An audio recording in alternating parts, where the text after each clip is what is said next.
Good morning, good afternoon, and good evening, everybody tuning in tonight. Supatease here with another video, and in this one I wanted to give a review of Mistweaver Monk in 8.1. Now, it's been some time, and we've been able to play around with the changes, and you may be wondering where Mistweaver has fallen since 8.1 has launched. Well, I've got good news for you. It's a very good time to be a Mistweaver, as I would say that it is number one, numero uno in that healer position. It's consistent healing, it's burst healing, its cooldowns, its crowd control avoidance, and its damage output are all unbelievably stellar in the current build. And we're going to go over why is that? Why is that the case since patch 8.1? Now, some of the first changes that we need to consider in this new patch are new Azurite traits. So here, if we look at the pair of shoulders I'm wearing, they have the Azurite trait Burst of Life. Life Cocoon's cooldown is now reduced by 20 seconds, and when Life Cocoon expires, it releases a burst of healing. Now, this Azurite trait before 8.1 did not reduce the cooldown on Life Cocoon. You may think, Supatease, 20 seconds isn't that much. That can't quite possibly be why Mistweaver monks are so powerful. But then that leads us into the next change for 8.1 on Mistweavers, which is Chrysalis, which they further increased the cooldown reduction of Life Cocoon by 45 seconds. And what does that leave us with? Drum roll, please! A 55-second cooldown Life Cocoon. I do not think Life Cocoon has ever been this short of a cooldown ever. Well, actually, it's 100% certain that it has never been that low of a cooldown. And it is quite a powerful effect on that cooldown because you can use it preemptively before crowd control or simply exchange it for more cooldowns in the game, because at 55 seconds it lines up with that 1 minute mark perfectly and allows for a lot of efficient trading. Now, another couple of changes that have gone through for Mistweaver that are assisting it quite a bit is that they buffed Grapple Weapon by reducing the cooldown and reducing the duration of it, to be fair, but now at a 45-second cooldown you can rotate it much more frequently on stuns against double melee classes, allowing a Mistweaver to be able to escape to safety much more often. Another thing that's indirectly making Mistweaver so powerful is the specializations and the damage dealing role that are very strong currently. As it is a wizard war, we've got a lot of warlocks, balance druids, shadow priests, and elemental shamans. The one thing that all of these classes bring in common is damage over time, and more importantly, magic damage over time effects, which counteract magic. In the name says that it counters it. Is the perfect pickup in a lot of those situations, and innately Mistweaver is powerful against these wizards because of a cooldown and honor talent here, Way of the Crane. Now, it's not new to 8.1, but within the current meta, this is a very powerful cooldown to use against all the wizards because it allows you to pop a quick Rising Sun kick and top your entire team off despite the other team working relentlessly to rot your team down. You just laugh in their face and kick him in the face too with Rising Sun kick. It's important though when you're running this Way of the Crane build that you also play Mana Tea.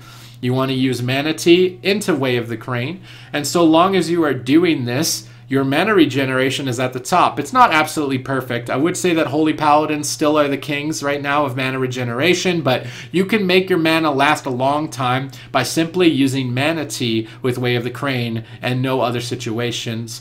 And in a lot of cases, in these caster cleave matchups, you can hold your Way of the Crane until dampening for a big all-out push.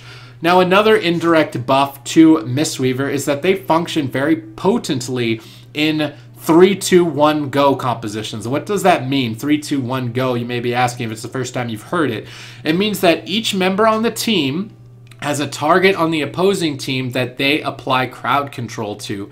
And the more instant cast, the more ranged crowd control you have, the easier that goal is to accomplish, having a 3-2-1, which makes it a 3-on-0 situation for a short amount of time. Now, bringing paralysis That allows a Mistweaver to coordinate quite effectively, being ranged and undispellable and instant. It fits into that formula perfectly. Now, what did Elemental Shamans get in a recent change? They got an ability called Lightning Lasso, which is a 30-second cooldown, ranged instant cast stun. So now you play with a third member, such as a warrior, who can bring in a Stormbolt, or a rogue, who can bring in a pistol shots, and you've brought in 3 instant cast ranged crowd control effects. So you simply count 3, 2, 1, and each person on the team who you've pre-designated a target to crowd control will move in for that. So, for example, if you're fighting a Shadow Priest, Warlock, Shaman, the Mistweaver will roll in, Paralysis the Restoration Shaman,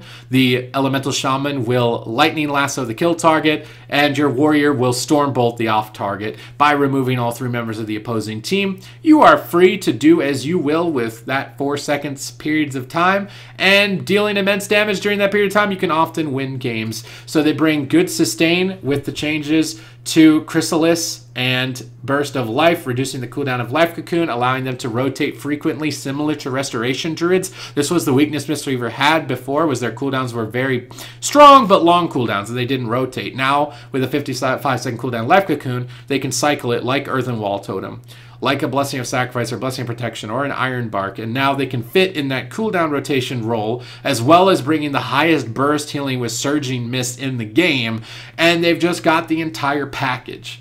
The one weakness you do have is being swapped to and killed in a stun. You can avoid this by having your portal in a good position to escape to safety, and you've got Chi Torpedo and high mobility in general to escape.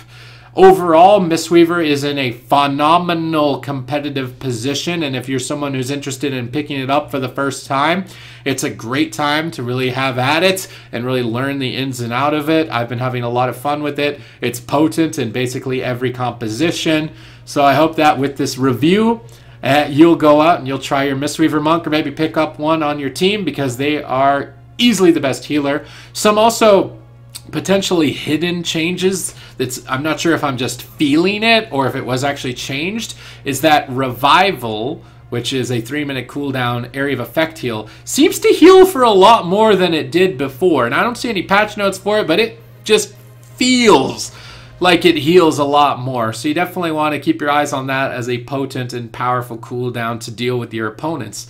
Overall, Mistweaver Monk, numero uno in patch 8.1. I hope you have a lot of fun weaving some mists and kicking some butts. And I'm going to be signing off on this video. So please consider subscribing to the channel. I pump out content every single day, so if you don't want to miss it, hit the notification bell so it will tell you when my videos go live. I got a lot of ideas in the works, and I'm doing my best to get them out as soon as I can. So definitely keep your eyes open for it. Hope you enjoyed the video, and I'll see you in the next one.